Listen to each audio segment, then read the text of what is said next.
All right, time to get into a little true crime talk because HBO has a new documentary out that has been highly anticipated, covering one of the most prolific rapists and murderers ever. So I think we have a new major true crime story to kind of take center stage. And I figured, who better to bring in than the Rocket, who is I think that people have heard me talk about the Jenks and making a murderer and conspiracy theories and the like. But the people have to know that the Rocket is also, basically let's call it an amateur sleuth, maybe even borderline detective. So I figured I'd bring in my dog and we could do a little crime dog action. Two crime dogs. Kevin, you can just call it what it is. It's Asperger's. Like I'll watch a documentary and then it's like I gotta fucking go like Wikipedia, I gotta YouTube, like every bit of information that's out there publicly, like I have to find it out. Like I'll start like looking at people's Twitter accounts. Like I can't help it. It's like an itch that I can't scratch. Like once I watch one documentary, I have to know every little thing about everything. Would you say that this is the only other thing in your life that compares to your baseball obsession? Wrestling, baseball, crime. But there's a lot of that in it. You know what I mean? Like it's not. I don't even really enjoy watching wrestling matches anymore. Like I just like the controversies behind it, like the mysteries, like the behind the scenes stuff. Like this person got murdered or whatever. Yeah, so like it all like ties back to like the true crime stuff where it's like, all right, so you're telling me the story, but what's the story behind the story? Because you're obviously going to have multiple parties involved, so they're all going to have their different version of the story, and you have to kind of like piece it together. Because not like if you have like in a true crime series. Like I think that like the Stephen Avery one when they get like they had him or whatever, and it's like, all right, you now need to see it from all angles because you're only seeing it from one side. So like you think you know everything, but you don't know everything. So do your own research type deal. Well, there's a few things. I think the true crime and in general documentary world it got so popular in recent years, and I don't want to say it like jumped the shark, but I think people used to watch them. I think early on, people who were into this were like the diehards. And then when it became mainstream and like big in pop culture, I think that the producers and the creators and whatnot started to make it more entertainment, like we started to see a lot of stories that were like, well, this is clearly taking the one side. I think the Aaron Hernandez one for me was like, this has jumped the shark into full-blown fiction as far as I'm concerned. And the Aaron Hernandez one looked like a fucking high school digital media project. Like they were just grabbing clips from everywhere. Like it wasn't even like really that well done. And the people they were interviewing were like, why and who? Like you have no credibility. And so I think it's always important when you're watching these things to either decide, am I watching, a piece of entertainment, which is fine, or am I going to be getting like the real deal?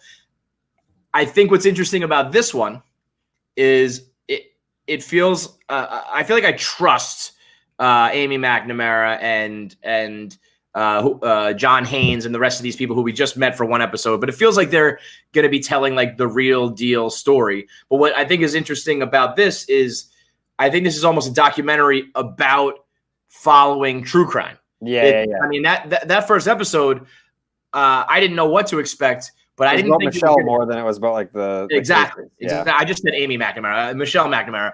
I feel like it's. I don't know. There's only 6 episodes. So if we're going to get that much content about Michelle and her book and the crime solvers and the chasers on the internet, it's fine. It's just going to be like an interesting take on it. To me, this felt like the adult version Don't Fuck with Cats. Of Don't Fuck with Cats. Yeah. Like Michelle McNamara, John Haynes, and these people, the victims and the people who are pouring through all the evidence and reading and chasing and investigating. They're real people. And Don't Fuck with Cats, we had body moving and Casey crams a lot in his ass and the chat rooms and the groups. But it's like that same level of obsession. This just feels a little more, sophisticated, if you will. Yeah, no, it definitely is like, all right, and Don't Fuck with Cats. Like, I don't think that we would ever like sit down with these people outside of maybe doing a podcast with them because they are that crazy looking. But like Michelle, if she were still here, would be like, all right, well, yeah, this is the person that I think we would like have on as a podcast guest, and we would take it seriously. Versus like body moving, we'd be like, all right, body moving. I used to think, I mean, if Luca Magnotta was not the worst person to ever walk the planet Earth, I think body moving's like second. She scared me like just as much as anybody. Yeah, where she should be a PI. Yeah. I mean, she was if you haven't seen Don't Fuck with Cats, go watch that one as well. 3 episodes. It's like a movie. It's one of those fact is stranger than fiction sort of things. This one feels a little more, realistic and serious. And Bren, I know, I think you described this, and I would imagine anybody who has a girlfriend or a wife, or if you are a girl, it tends to be girls, guys too, but it seems to be a big female thing where they are obsessed with this. So I can't imagine how much they're putting Michelle McNamara on a pedestal as like queen of true crime. Yeah, she's their MJ. She's right. Everyone wants to be Michelle McNamara. I think that they watch that and they just live vicariously through her because they think that they could solve a crime too. Like everybody feels like, oh, maybe I can do this. She did it, but she is like the Kobe Bryant. Everybody can do this. I was going to say, I think a lot of girls, a lot of people fancy themselves like I could do this. And then you see just in one episode what it takes. Where she was reading 4,000 pages. Yeah. She had 49 different flash drives. She was flying to the scenes of the crime. She was blogging like 24/7, creating relationships. I mean, nobody's signing up to do that. They want to read a Wikipedia page. Right. They want to talk about it and bullshit with their friends. This chick was like a real ass investigator. But there'll be times where I read a Wikipedia page and I get bored. And I'm like, all right, we're going to skip this page. Of those 4,000 flash drives, a lot of it had to just be like, I don't know. We just like took pictures of this entire neighborhood just in case. But it is that attention to detail where you suddenly come across one little thing. Like I'll be super interested to see like how this really pieced together. Right. Mm-hmm. I could you imagine if, I mean, what a tragedy, not only for Patton Oswalt and their family that, she passed away, but to pass away, 2 years, a smidge before this gets wrapped up is one of the all-time like awful pieces of irony or whatever you want to call it. To not see like your work come to fruition is a motherfucker. Yeah, I mean it's because I was confused on the timeline of it. So I saw your tweets about it, and then my adopted sister was talking about it because she's into like true crime and everything. And I was like, wait a second. I was like, was the timing of this just like coincidence that like this guy like admitted to it, but then like the documentary's coming out? I was like, what the fuck all happened here? And I get like, what is it? Like he got caught 2 years ago, but like confessed to it yesterday. Yeah, and that's also, I wonder if maybe it's just making headline news, or maybe HBO knew that the trial was going to be around now. I don't know how that all shakes out, but it does feel like great for business for HBO that there's real headlines and real confessions. These trials and these things do take like forever. I don't know. I think we'll probably see more about that as it all unfolds.